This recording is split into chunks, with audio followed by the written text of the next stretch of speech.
Pemirsa, beberapa jabatan kepala OPD di pemerintah Provinsi Sumatera Selatan hingga saat ini masih mengalami kekosongan. Menurut Gubernur Herman Deru, saat ini masih dalam proses lelang untuk jabatan kepala OPD.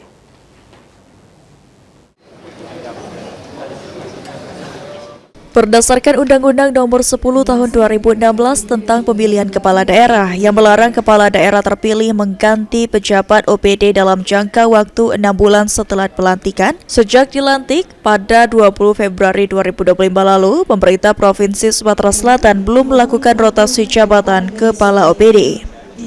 Bahkan hingga saat ini, sejumlah pejabat kepala OPD di lingkungan pemerintah Provinsi Sumatera Selatan masih terjadi kekosongan dan masih diduduki oleh pelaksana tugas.